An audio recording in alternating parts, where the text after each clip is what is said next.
Well,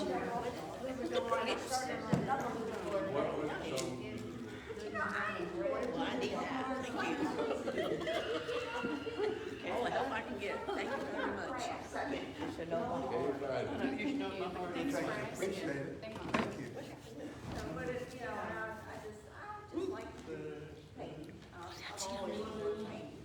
Well, it's good to do something.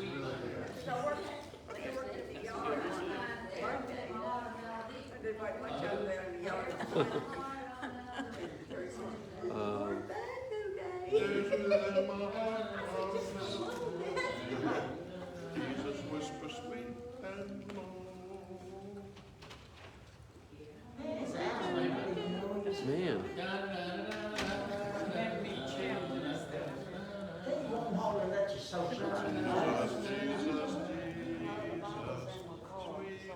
Sweetest name I know. Is that the name of it?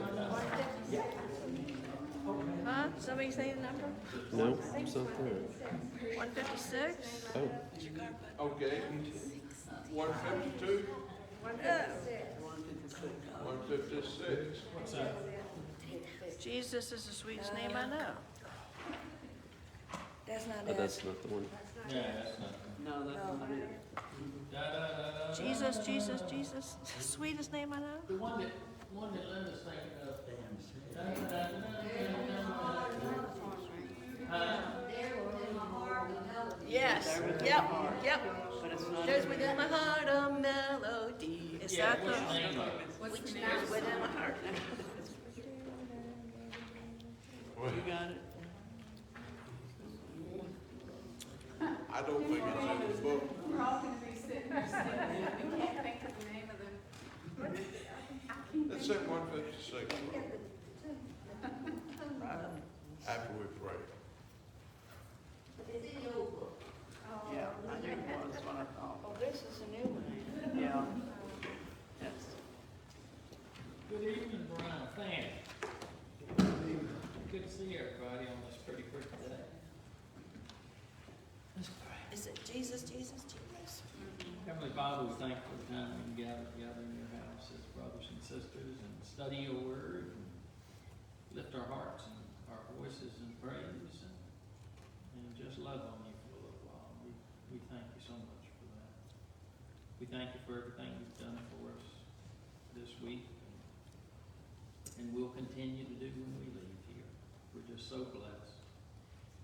And we just don't realize it until we happen to turn the news on or something. We just see how pitiful things are happening around this world. And we just thank you for our blessings, but we pray that you would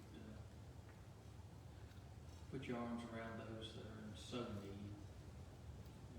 Just lift them up and help them through these terrible times. Father, be with us now as we just continue this evening. Keep us mindful of you and everything that we say and do. And we thank you for loving us, and we love you. In Christ's name. Amen. All right. 156. Jesus is the sweetest name. Amen. 156. Yeah.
sweet by and by.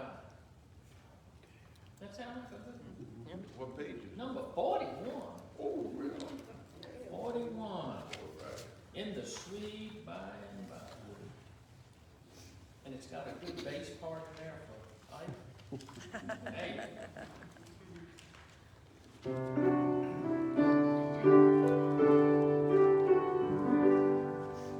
There's a land that is fairer than day, and by faith we can see it afar. For the Father has taken away to prepare us a dwelling place there. In the sweet by and by, we shall meet on that beautiful shore. In the sweet by and by, we shall meet on that beautiful shore.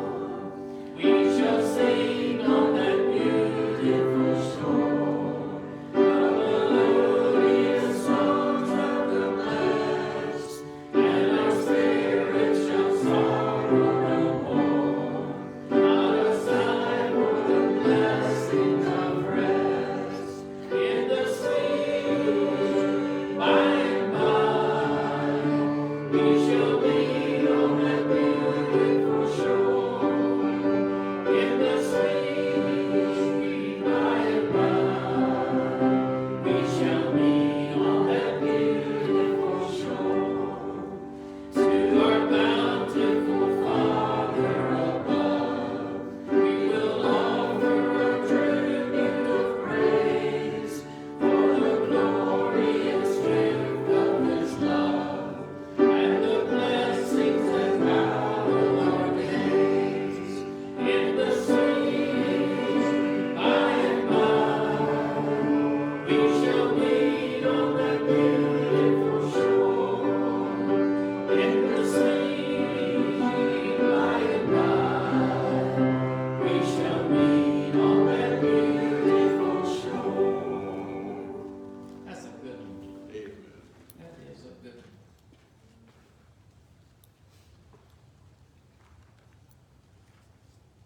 Yep, talk. Go ahead, Debbie. 116?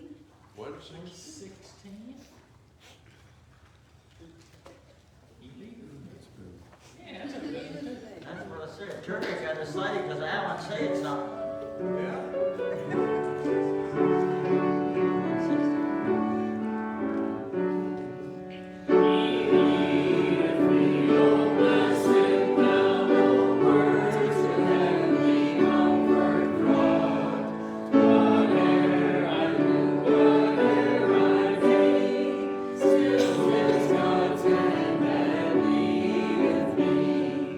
He leadeth me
is done when by thy grace the victory is won.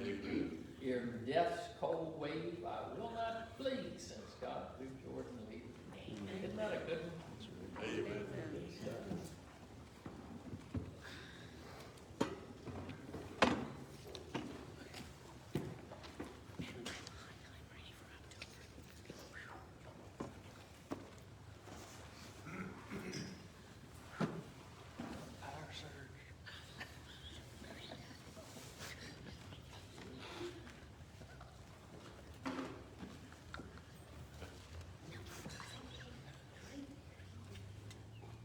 Got these new little clips and they're like, I have the depth grip on them. There. Hopefully this is gonna work. I'm gonna get it down here. You got Alan laughing, Justin. Oh, you know, never mind. Whatever. It's not We working. left it on, so the battery, What kind of battery you need? it's okay. What kind of battery you need? Double. Double wide. I think they're,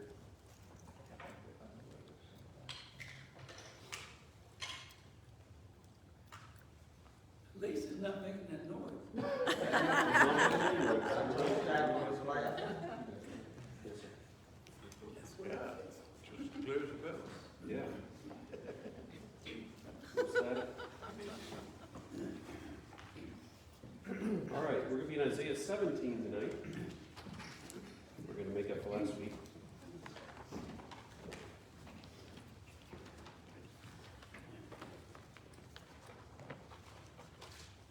Those of you that weren't here, I glossed over 17 last week by mistake. But we're back. So we're going to be in Isaiah 17. And in 17, the Lord's dealing with Syria and Israel. And so we'll be dealing with this chapter tonight. And there's 14 verses here, so we shouldn't really have any issue with it.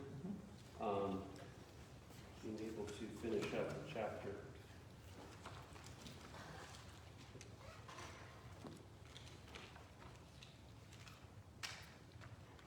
They didn't teach us about all this stuff in Bible college either. Oh, my goodness. Should have some kind of practical class on everything.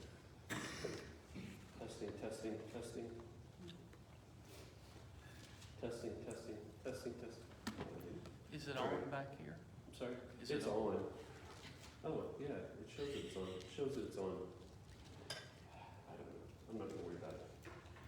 All right, thanks for the batteries though. All right. All right, so we're going to be dealing with Syria and Israel tonight in chapter 17 here, and where the Lord is dealing with these nations. And once again, let's keep in mind as we're going through this study that God is now dealing. He dealt with his people first, and we've been talking about this, but just another reminder. He's dealt with his people first, and now he's dealing with all of these other nations. And they're also not only the nations that they've made these ungodly alliances with, but also with other nations in the surrounding area that are ungodly. So they're all basically facing aspects of God's judgment here. And so that's an important aspect to realize. And as we mentioned last week, in this is, as we go along, sometimes we might think, well, you know, God should just deal with his own people and not necessarily deal with those who are not his own. But we are all his own. We're all his creation. So he's dealing with mankind. Not only his chosen people, but also mankind in itself. Which, because of sin, they've all fallen off the wagon in a sense. In pleasing him, loving him, and obeying him. So we see this. So no one's without excuse is really what we could break it down to mean. So with that in mind, let's go to chapter 17, and we're going to be looking at verses 1 through 6, really go together in context here. So we'll deal with these verses first and comment along the way. Here it begins, it says, the burden against Damascus. Behold, Damascus will cease from being a city, and it will be a ruinous heap. And verse 2, the cities of Or are forsaken, and they will be for flocks which lie down, and no one will make them afraid.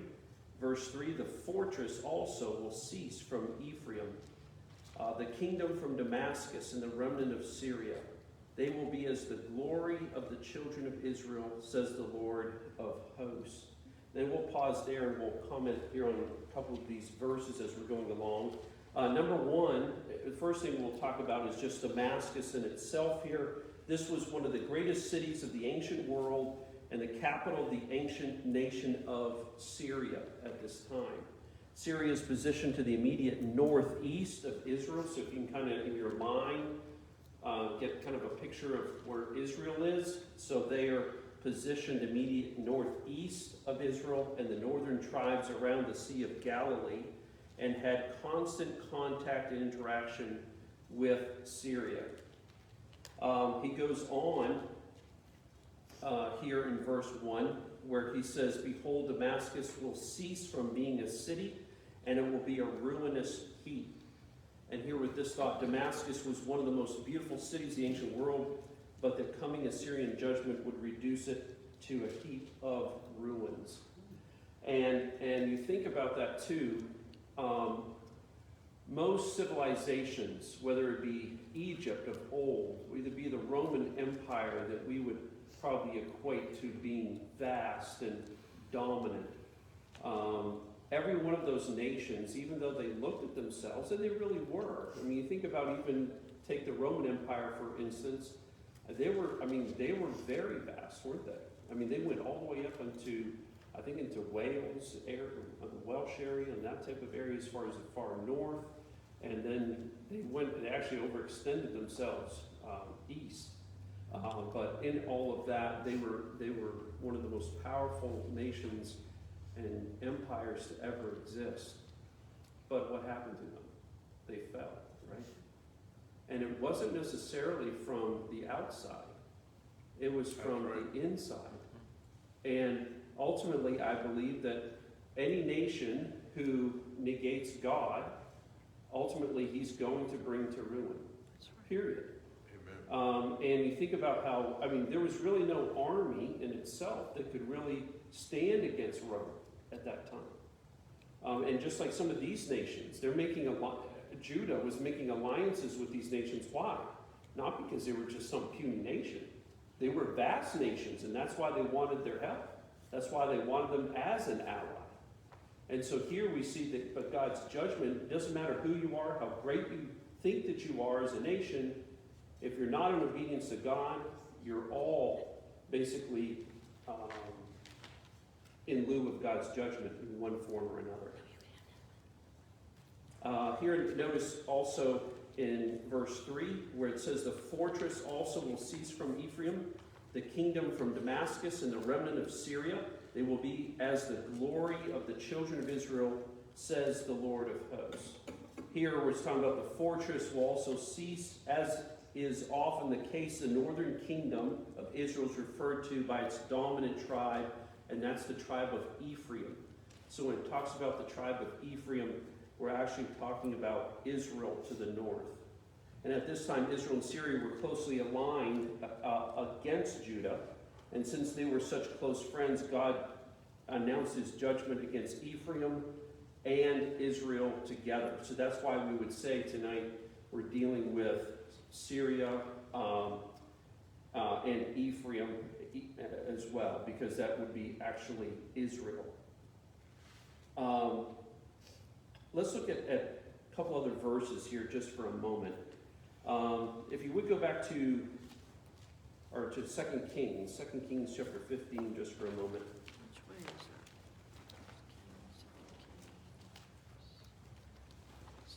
that? 2 Kings what? 2 Kings chapter 15. And we're going to be looking at a couple different passages here.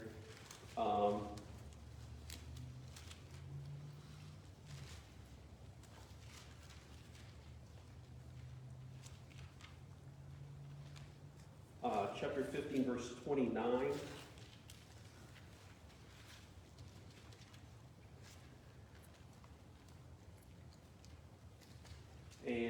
Then we're going to go to chapter 16 and verse 9. And here talking about God's judgment against Ephraim, against Israel. At the same time, he spoke to Syria as well. So he was, again, going back, talking to Syria. 2 Kings chapter 15, verse 29, it says, in the days of Pekah, the king of Israel, Tiglath-Pileser, king of Assyria, came and took Ijon, Abel, Beth-Makkah, wow, these are some names, Jonah, Kadesh, Hazar, Gilead, and Galilee, all the land of Naphtali, and he carried them captive to Assyria. So here you see that there in that portion. Then if you turn over, you may not even have to turn, chapter 16 here of 2 Kings, notice in verse 9 where it says, so the king of Assyria heeded, or let's back up one verse actually for context. It says that Ahaz took, remember King Ahaz? Remember we were talking about him before? And Ahaz took the silver and gold that was found in the house of the Lord and in the treasures of the king's house and sent it as a present to where? The king of Assyria. So the king of Assyria heeded. Let's stop there. You know, when I was looking at this verse earlier this week, can you imagine the Lord's anger in King Ahaz doing this? Think about that. Don't gloss over that verse 8. And Ahaz took the silver and gold that was found in the house of the Lord. I mean, my goodness. Obviously stealing is wrong no matter where it is, but in the house of the Lord. And notice he says of the house of the Lord. And in the treasuries of the king's house, and sent it as a present to the king of Assyria. Then verse 9 says, so the king of Assyria heeded him, for the king of Assyria went up against Damascus and took it, carried its people captive to Kir, and killed Rezin. Now, remember, where did all the treasures of the treasury of the Lord go to? To the king, there at the end of verse 8, the king of Assyria. And then that was basically the bribe money, in essence, for the Assyrian king to basically do them a favor, as far as Judah a favor. And then we come back here, and then we see here, this is why Syria is being judged along with Judah, and because of their debauchery, really in the end, of even against the Lord and all of, and even these items that were taken. And by the way, the Lord pays attention to everything, doesn't he? And his judgment may be slow, but it's sure, isn't it? So we see this even here. So here, where it says the fortress will also cease from Ephraim, and he also speaks of Syria here as well.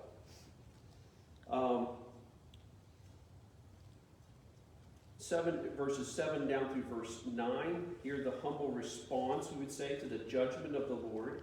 Notice here it says, in that day a man will look to his Maker, and his eyes will have respect for the Holy One of Israel. He will not look to the altars, the work of his hands. He will not respect what his fingers have made, nor the wooden images, nor the incense altars. And what's happening here? Notice, and what is he describing? He's describing false gods, the things that they were worshiping that were not God himself. That's what they're talking about. Notice in verse 7 again. In that day, a man will look to his Maker. Notice that Maker is capitalized because it's God he's speaking of. And his eyes will have respect for the Holy One of Israel. He will not look to the altars. Notice, so again, to all of the false gods and everything else that they were worshiping, God of stone, God of wood, obviously it's mentioned here, the work of his hands. He will not respect what his fingers have made, nor the wooden images, nor the incense altars. So everything that is false, what is God doing through all this?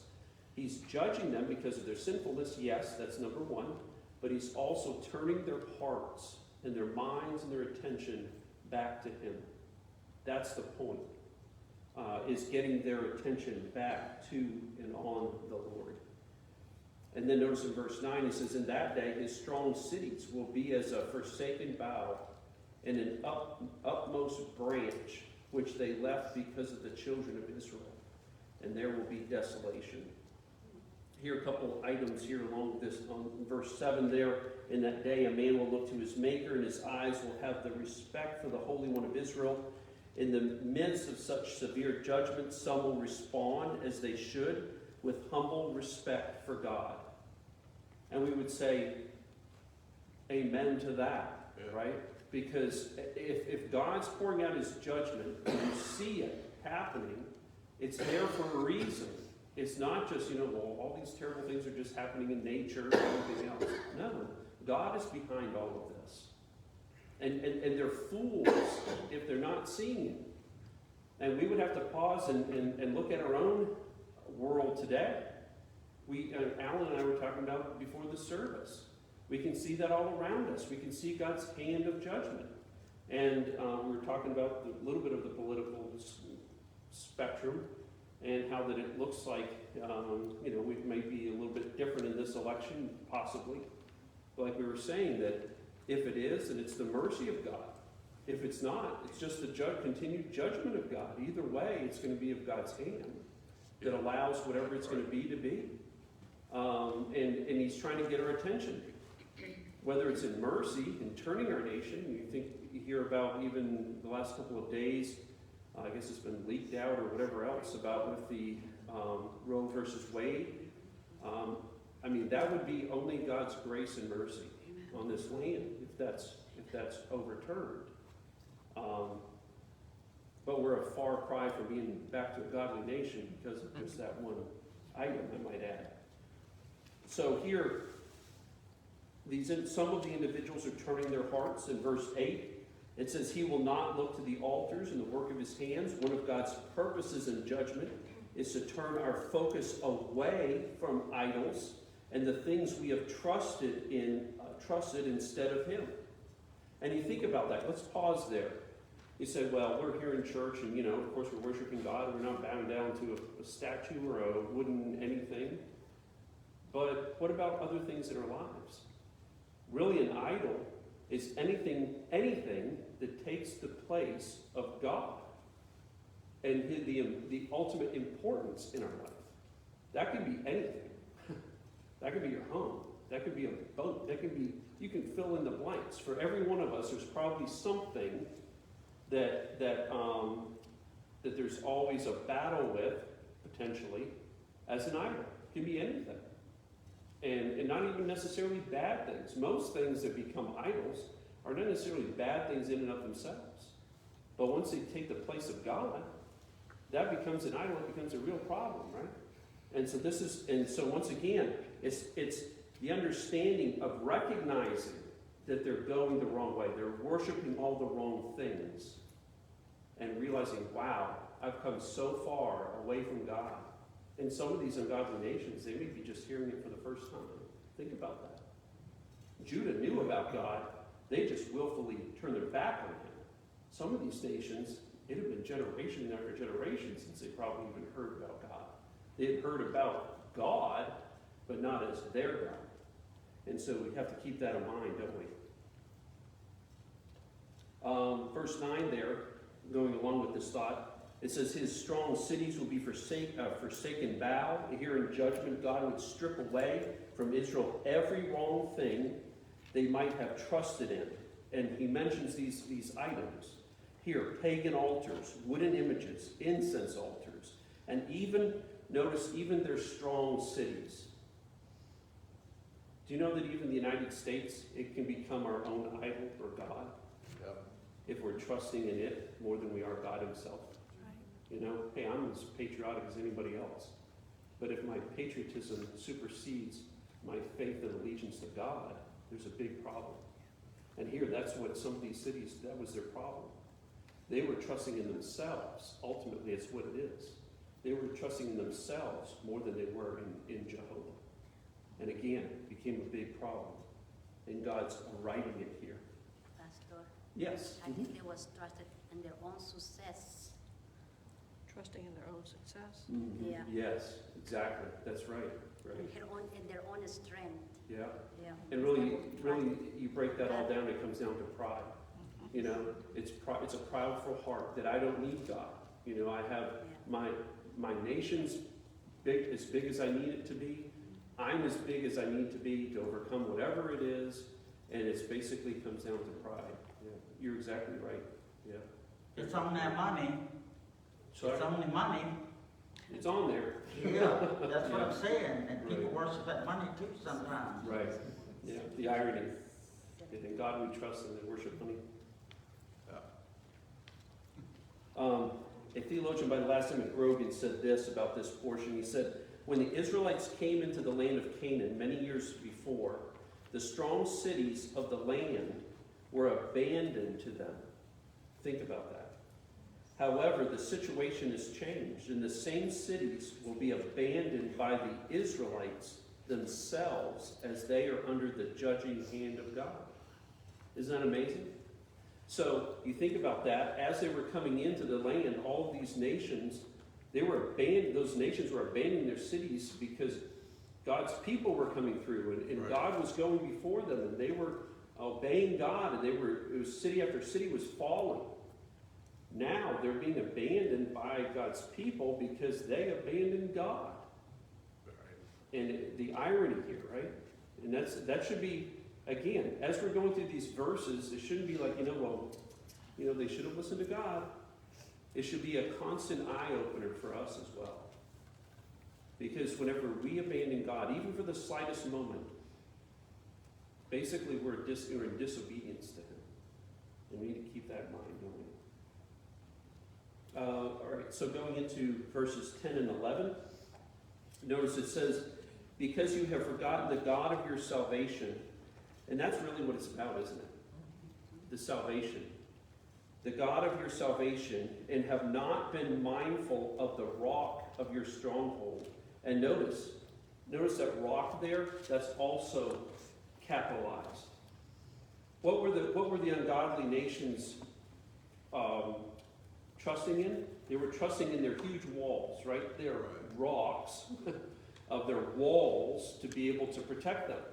But notice here, with this wording here in verse 10, he says, because you have forgotten the God of your salvation and have not been mindful of the rock of your stronghold, which is who? Not just the walls that you've built to withstand enemy forces, but the rock, God Himself. Right. He goes on and says, of your stronghold, therefore, you will plant pleasant plants and set out foreign seedlings.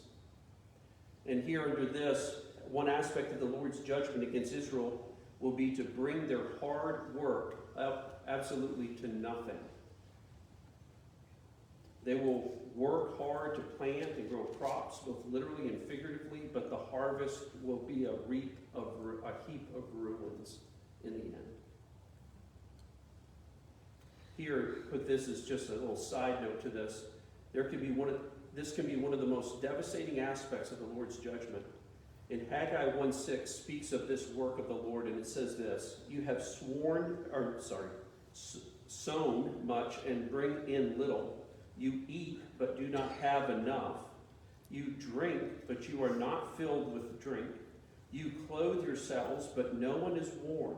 And he who earns wages to put into a bag with holes. Isn't that something? That's true. How much better is it to be listening to Christ and to have our service directed and blessed by Him, and not trying to trust in our own ways and means? Well, verse 10 here says, and notice there it says again, but because you have forgotten the God of your salvation and have not been mindful of the rock of your stronghold, therefore you will plant pleasant plants and set out foreign seedlings. And here this was why the Lord brought this judgment on Israel. In one way, this does not seem like a great sin per se. After all, why does God need us to remember Him? Why can't we just leave Him alone and He leave us alone? It is a sin to forget the God of our salvation because He created us. And that's what they were failing to realize. God is a jealous God. And He's not just jealous over just His people. He's jealous over this whole world, and He has a right to be. Why? Because He's the creator of it all. Right. And anybody, not just his people, but anyone who's in willful and direct disobedience to him. He's angry over that, and rightfully so. So, and again, here we're seeing this all the way through.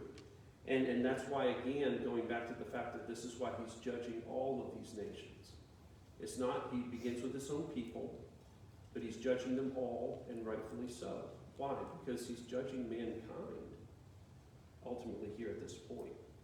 Satan does not need to make us bank robbers or murderers to destroy us. It is quite enough to simply make us forget him. True. And that's really a good thought for us all, isn't it? To be able to realize that. We don't have to, and I think that's a big danger. Dad and I were talking about that the other day.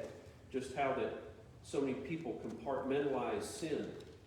And, well, I'm not as bad as that guy, and that type of aspect. Whenever, and then it makes ourselves, or at least we think we're better than someone else. Whenever God looks at our sin as sin, and it's all going to be accounted for. Calvin said this into this portion. He says, "We are thus reminded that we ought not to be so impatient in enduring chastisements, which cure us of the fearfully dangerous disease of apostasy."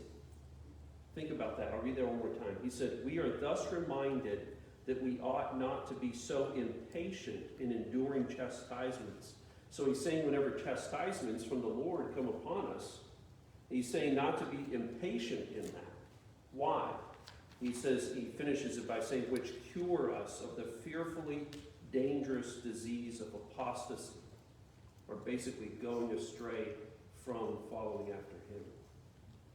So once again, God's judgment, and that's what Alan and I were talking about earlier today too, is even talking about even with the election. Even if things continue down the same path that they are after this next election, that still in a sense is mercy, because he really owes us judgment because we forgot him. So even in that, not to disdain God in it, but realize, hey, this nation's brought this upon ourselves. And so if it happens, we've kind of had it coming, and probably for some time. Verses 12 and 13 here, God will destroy here the nations that bring doom upon Syria and Israel.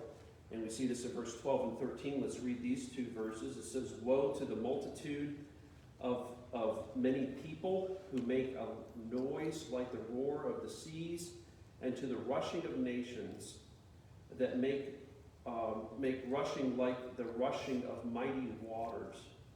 And then verse 13, "The nations will rush like the rushing of many waters, but God will rebuke them, and they will flee far away, and be chased like the chaff of the mountains before the wind, like a rolling thing before the whirlwind." And here, under this, couple thoughts here. Verse 13, God will rebuke them. When God brings the rush of nations against Israel, it doesn't mean that nations he uses to judge will be walking right with him and exempt from judgment themselves. So we need to remember that as God's using nations to come against other nations or even his own people, that doesn't necessarily mean that they're righteous. He's using them as an instrument of his own correction, if you will, against those people. But also instead, God will rebuke them, and they will flee far away. And God can use one sinner to judge another, and then judge the sinner he just used. And you say, well, why? Why would he do that? He's God. He can do whatever he wants to do. That's the amazing aspect of all of this. He's using whoever he can and whoever he will to be able to mete out his justice upon those who need that meted out. And that's exactly what we're seeing. And sometimes it might seem kind of contradictory how we would do things. I think it's kind of. I was thinking about the thought of so many of the nations that we ally ourselves with at times. All of a sudden, they become our enemies. You think about even Iraq. We were supporting Iraq whenever they were fighting against Iran, and even when we went in to fight them, Iraq, we found a bunch of our own weapons that they were using against us. You know, the irony, right? In Afghanistan, same deal. Right. You know, I think we learned well. Anyway, who am I? But you think about that. Even it's sort of maybe a weird type of analogy, but you see that same type of thought there. At times, we were using other nations. They weren't necessarily our best friends, but to be able to meet justice. And here we see even God doing basically the same thing himself. Then we come down to verse 14, the last verse here, where it says, "Then behold, at eventide trouble, ! And before the morning he is no more. This is the portion of those who plunder us, and the lot of those who rob us." And notice, did you catch that last little portion, "and the lot of those who rob us"? We already read back in 2 Kings, right?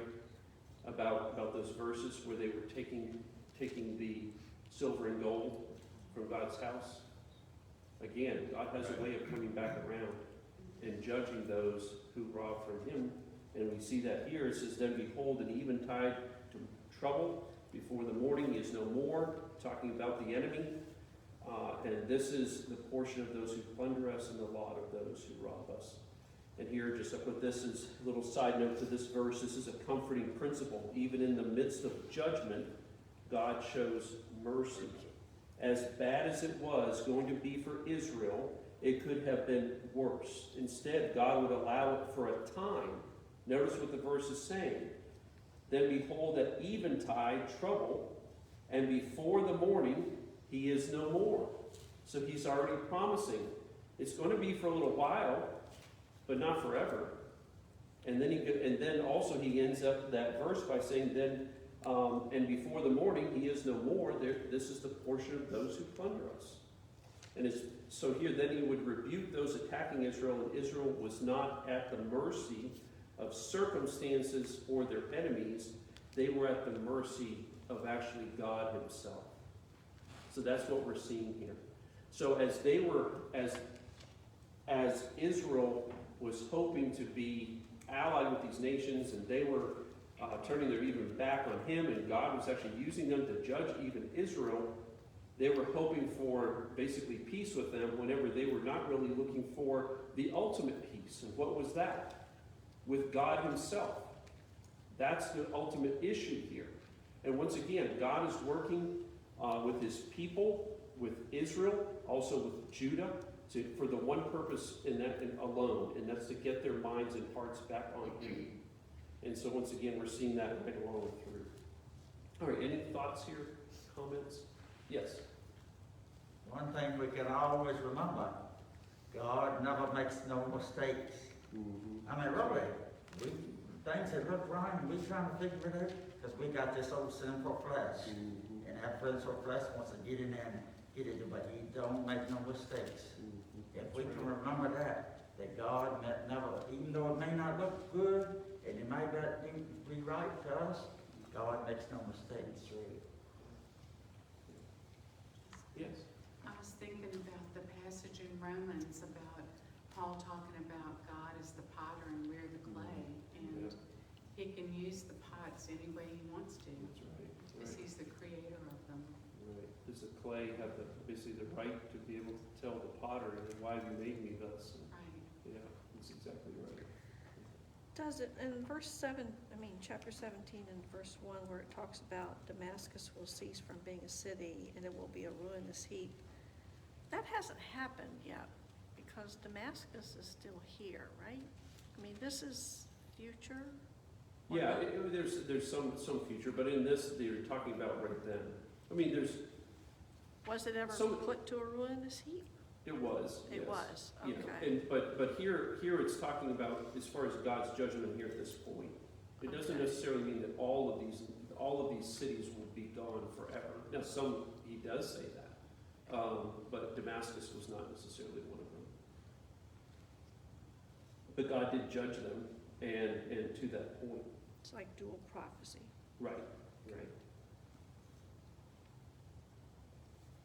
And and we mentioned that along the way too, how it is an amazing point in how that God is using, even here in this Old Testament, which prophecy at this point would mean nothing, and some of it really still mean. And I'm going to back up and rephrase.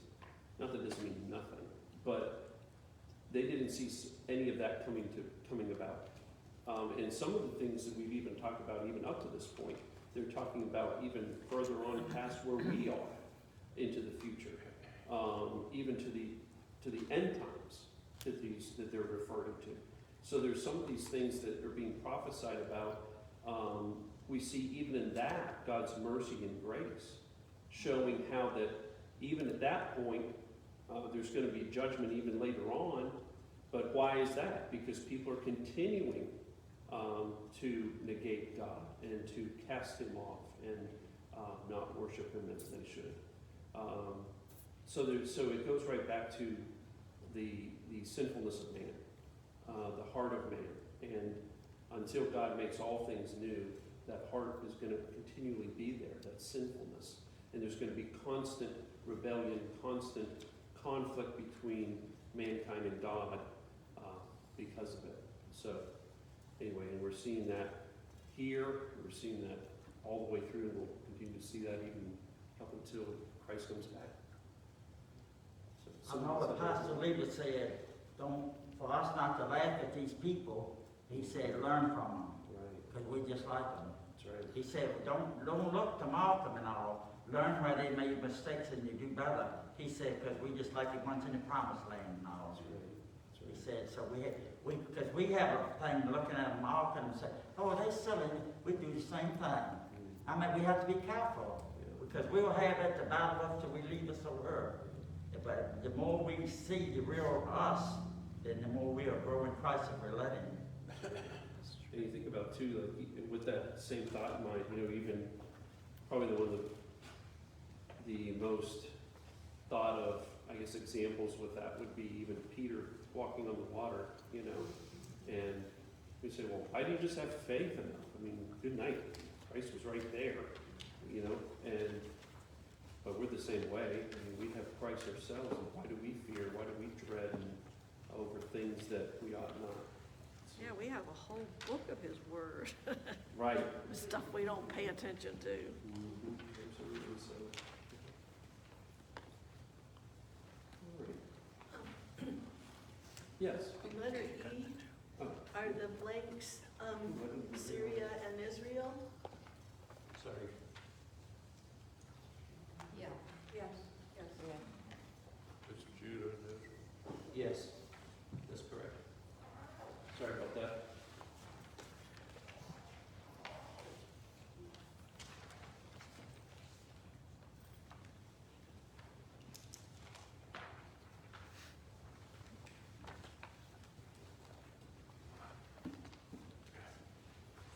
All right. Go to our prayer bulletin for a few minutes. I'll make mention of one. Jerry popped in just for a couple minutes, and he said that Michael's surgery went well today, so that was a blessing. And I had that wrong. Please forgive me. Down under Michael Gwaltney, it was not the brain; it was his neck. So forgive me for that one. It's neck surgery. I thought someone had told me on Sunday that it was his brain, but I didn't. So it was his neck surgery. They did take a biopsy, and they sent it off. So it'll be a little bit to hear back, but the doctor said that they felt pretty confident it was not cancerous. So that's a blessing. So continue to pray for him and for his healing. And he also has an MRI coming up on July 6th. So be praying for that too. And that's also, they said with that MRI, that's going to be I guess his work is also looking at that to kind of see as far as judging as when he can get a green light to be able to go back to. So anyway, so be praying about that situation. All right. I tried to contact Cookie. with her son to try to get a update, but I was not able, I had to leave a message. So be praying for Arthur Bruce and for, he had an appointment on the 29th there for possible leukemia diagnosis. Renee Gold, it's the fifth one down. Kevin called me this afternoon and said that she actually had passed, and so be praying for that family. So Renee Gould, this was Kevin's best friend, so be praying for that situation. And she actually passed away today.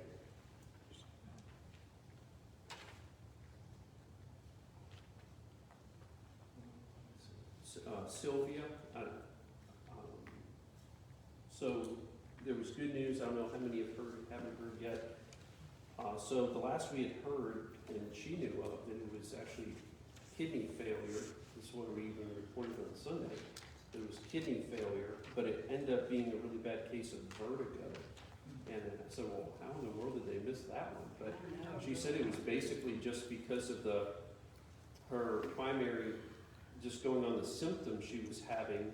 That's what they assumed was kidney failure. So anyway, yes. Pastor, what happened that she had all the symptoms of kidney failure, everything, even her legs was swollen, and so the doctor thought maybe something wrong with her heart. So we went to see her heart doctor and said, no, nothing wrong with your heart. So of the next will be kidneys, but I told Sylvia, we're going to pray for you, you're going to be healed, you're going to be good, and whatever needs to help you, you know. He said, all right, but I really think it's amazing they didn't find kidney disease, because that's really bad if you have kidney failure, you know. Right. Yeah, so they give her some medicines for that vertigo, so hopefully that will take care. Right. Yeah. Yeah. And then she's going to be she's supposed to be following up with a neurologist, and that's going to determine when she can start driving again. So be praying about that. Did she go back home, Justin? She is. Yes, I'm sorry. Yes, she's back home. Home? Yes, sir. Yep. Yeah, I talked to her yesterday. She seemed pretty effervescent after hearing that good news. Oh, yeah. She said she couldn't get a neurologist appointment in October, I think. Really? Wow, she didn't really know at that point, so she must have followed up her. Okay, good. Well, kind of good, kind of good. Yeah, October. Yeah, I also told her too that, if there's anything they need, and it's not just being nice, I hope people understand that, if there's anything that she needs, to let us know, so people gotta let us know, so, anyway. The good thing for cutting, the good thing, she's in a neighborhood, she's got real good neighbors, and she said that, they help her walk her old dog and everything, so Right. that's really a good thing that she's in a neighborhood, one of them home places that they help each other like that around, That's right. So, that's good for her. She Yeah. loved that little dog. Mhm. When somebody can walk that little dog, it takes a relief off of her. Sure. Yeah. Justin, sometimes you can call a doctor and get on a cancellation list. Mhm. So what was October, it's on a spur of the moment thing, but that can move that appointment Yeah. up. I think that would be great. That's a Yeah. happier way. Okay, and we mentioned about Michael Gwaltney. So Randy Mitchell, as we mentioned last week, he's home, and this is Bill's brother, but just keep praying for his salvation mainly. I asked Wanda if there was any updates for this week, and she said really it's the same with Bill as far as pain-wise and all. But she said just really pray for Randy. He needs to be saved. So be praying for Randy Mitchell if you would. And he lives in North Carolina. He'd come up here because it was the closest VA. So, and we put Jack on. I talked to him today, and he wasn't here Sunday because of his back pain that he's constantly dealing with. And so be praying for him. He said he probably wasn't going to be here tonight because of it as well. He's been really struggling. So be praying for Jack if you would. Also, Russie had cancerous spot removed on her left hand on the 28th, and she may have to have another spot removed soon as well, for what Jack had mentioned. Beth Road, she sees a oral surgeon. If you remember from last week, they really couldn't do anything until because of all the other issues, and the doctor, they were going to have it in the hospital, is what it was, as far as this procedure for the oral surgeon. So they've scheduled that now, and it's going to be on May 18th, from what John told me today. And she's also working on overcoming the lymphedema that she is struggling with. So be praying about these needs. And John had good news. He mentioned that he had an echocardiogram last week and got a clean bill of health. So that's a blessing. So continue to pray for them. And he mentioned too just how much they miss everybody, and so hopefully they can get back in church soon. So be praying for them, especially for Beth and her. There on that last column with Amelia, I saw her on Monday and then got an update from Kathy yesterday. There's now no infection in her blood. Good. So that's a blessing, because they were having to deal with the infection before she can have the open heart surgery. And so that's a blessing. So she had an extensive MRI on Monday morning, which showed no infection in her feet, legs, or back. And she has a heart murmur that they've discovered in a vegetative growth bacteria, and they are treating it with antibiotics. So they're trying to treat that as well. And she'll be consulting with the surgeon on when to have the needed open heart surgery next. So we don't have a date on that as of yet. So be praying for Amelia. And I think at this point, from what they were saying, after she's out of the hospital, and she's going to be in there for a while, by the way, that she's going to be living with Kathy. So anyway, so she's going to be remaining up here in Virginia. And with my dad, I think I mentioned that on Sunday. So his second procedure is going to be on May 16th. So we appreciate prayers there, if you would. And do you have any, Debbie, do you have any update on James? Yes, he's off the feeding tube. Okay. And he had some mashed potatoes in a smoothie. Ooh, So really off. they said that the main prayer concern now is for, and I haven't talked to my daughter, so I don't understand this, but housing. When he leaves the hospital, the right place for him to go, because he will be, I guess, for rehab, it'll be a long time before he recovers, so they need to find the right situation for him when he leaves the hospital. Gotcha. Okay, so housing and rehab. So housing and rehab, basically? Yes. Okay.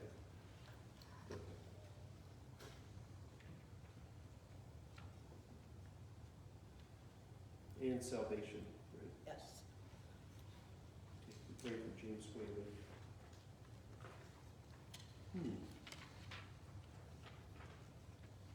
I didn't put, well, that's embarrassing.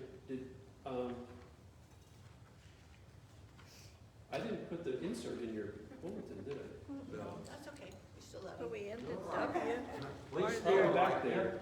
you. You are a friend. All right. There wasn't any updates, but I'll put them out on the back and you can grab one to put in there when you leave. Sorry about that.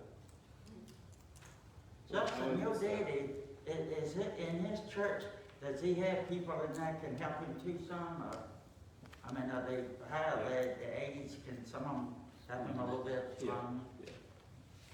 So that's a blessing. Mhm. Yeah, there's one gentleman helps with the lead the music, and so anyway, I think he's.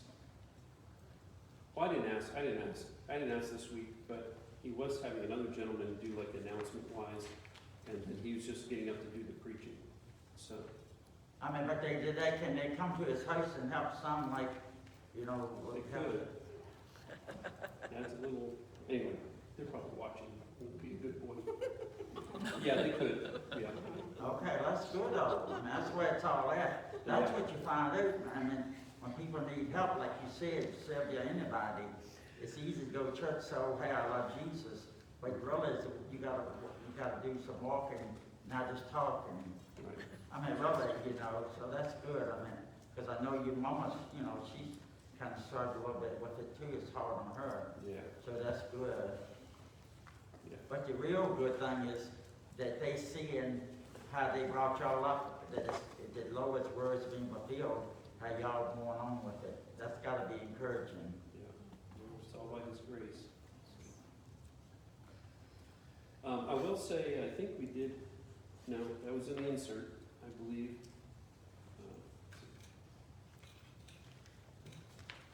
Yeah, it was in the insert. All right, anyway, under the unspoken, yeah, that's on the insert. The unspoken, I'm not going to get into it, but just be praying for Eddie Aliff. So just to leave it like that. Just be praying for Eddie Aliff. He's with VAIB, and just an unspoken need there. Be praying for him and his ministry. And we're looking forward to having him just in a couple of weeks here on the 15th. So, and I spoke to him this week, and he's excited to be here, and we'll be excited to have him. So, and it's actually going to work out really good too. I won't be here on the 15th because I'm going to be going down. My dad's going to be having the second procedure on the 16th, but that worked out nice so that Eddie Abel could be here for that Sunday, and total confidence in him. And anyway, it'd be great to hear from him and what all the Lord's doing and how He's using them. So up in Richmond. So. Don't forget to tell us about your wife, because she might be looking. How's your wife doing? Oh, she's doing great. Yeah, they're doing good. I talked to her this afternoon. Mm-hmm. Who's doing your cooking now for you? Where's she We're eating. It's been good. Well, where is she at? Oh, she did like a surprise little trip down to Tennessee. Yeah, Tennessee. Deanna was going to go with her friend, but then her friend couldn't go, so Jennifer went with Addie down with her. So it was a surprise though. So they actually surprised her mom. It was really neat. Tell her how this surprise. You told me how this surprise to tell her. Okay, I'll do abbreviated version. So it was all surprise, and when they got there, Jennifer got out of Deanna was driving, and she doesn't let anybody drive her car. But anyway, and so Jennifer got out, went around to the trunk, and they popped the trunk open. And so then Deanna went up to the door and was hugging, Jennifer's mom and everything. And then her mom said, well, let me go meet your friend, because her friend was supposed to be going with her, and she couldn't make it. So anyway, and so she went around behind the trunk, and anyway, Jennifer was standing there. So it was really neat. So that was a neat surprise. Because I don't think she's probably not going to be able to get a chance to see her, I don't know when, say, and also her grandmother is staying with her parents, so it's a great opportunity to be able to see her grandmother. And so that was awesome. Yeah. So they're having a good time. Good. And all the kids are still living at home, so that's good. We fed them well. All right, let's have a time of prayer then, and we'll be dismissed. One other thing, on the 19th, we'll be it'll be on that Thursday, we're having a fellowship luncheon, and it's just for whoever can. It's on, I don't know what. It's in plastic bag, yeah. Oh, this is windy. But anyway, it's going to be a fellowship luncheon in the fellowship hall, and anyway, there's a sign-up sheet on the bulletin board in the hallway for you to sign up if you're coming, and then also there's some different items to sign up for you to bring. And so if you'd like to come, again, it's just for whoever can come, and just to have a time of fellowship. So anyway, so hope you